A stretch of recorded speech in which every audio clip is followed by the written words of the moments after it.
Welcome to the Sports Marketing Machine Podcast. I'm your host, Jeremy Nizer. Before we dive into today's topic, if you're finding value with the content that I've been creating, please share it with someone just like you, someone who's working in sports, trying to grow their fan base and get more fans to games. In the last episode, we talked about 5 social media metrics that you should be paying attention to and how they impact selling more tickets and getting more people to your games and growing your fan base. So if you haven't listened, it's episode 14. Go back and take a listen. Today, we're going to talk about the difference between views and viewers on social media and why they matter. All right, let's start off with what are views? Let's just say you've posted a fun video on social media. When a fan plays that video on their phone, every time it shows up on their screen, it's called a view. So if they watch the video 3 times, it would have 3 views because it appeared on their screen 3 times. What are viewers?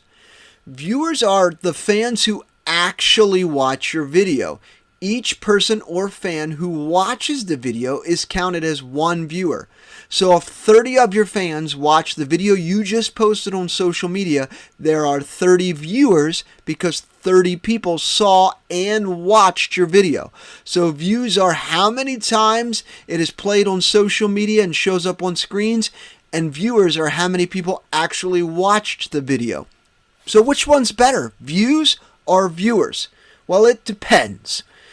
If your primary goal is to increase brand awareness for your team and reach a wider audience, then focusing on views is important. I encourage you to do this during the off-season because the larger the fan base that you have to be able to get people to watch your content or view your content in the off-season, the easier it is for you to sell tickets during the season. So, if you want to reach a wider audience, focus on views. That's important. This shows how your content is being seen by a larger number of people, which can potentially contribute to page growth, and you get new viewers, and it increases brand visibility. All right, so that's absolutely marvelous to have a content that be exposed to a larger audience, but you know what's even better? When you have a bunch of people consume your content on social media. That's what viewers are.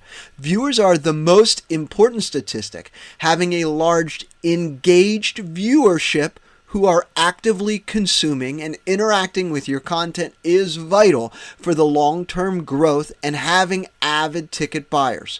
When I say long-term growth, I mean your page, getting more and more people to like and follow your page, and then having people that actually buy tickets. So it's great to have your videos show up and are viewed on a lot of different channels and a lot of different people's feeds, but people who actually interact and watch it is actually the better piece because you know they may actually click through and buy tickets. So viewers are more likely to share your content, provide feedback, and contribute to the growth of your page through organic reach and even word of mouth. So both are important, and they are 2 metrics that you should pay attention to as you post your content on social media. All right, 3 takeaways for today. Number 1. Views are how many times your videos have been watched.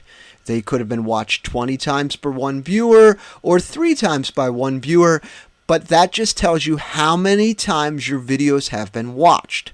Viewers are how many people who watched your content. So it could have been just that one person who watched it 20 times or that one person who watched it 3 times.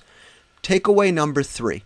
Depending on the content, you may be inclined to look at views over viewers or viewers over views, and it just depends on the type of content that you have shared. So here's an example. Let's just say you posted a highlight video that has received 7,000 views. It does not have a call to action. It's just a highlight from one of your last games. This is great brand awareness, and having a high viewer number helps you expose your games to more fans, and more folks are consuming the video. The algorithms work like this. The higher the views and the higher engagement, the more they're going to expose it. So having a little bit of both is great, but in this case, that highlight video, 7,000 views, that means you've got a lot of folks watching the video. Now, let's talk about viewers. this example. Let's say you have a fireworks game coming up that you're promoting with a call to action. The more viewers, the better. So if you had 7,000 viewers versus 7,000 views, that means more opportunities for someone to click the buy tickets now link, so that is better for you selling tickets. So it really depends on the type of content that you're posting on social media. Some are designed to grow views, and some of which are drive engagement with viewers. All right, so if you need some help or you don't know where to start, don't hesitate to reach out. I'm at sportsmarketingmachine.com and schedule a call. I help sports teams of all sizes sell more tickets and grow their fan base.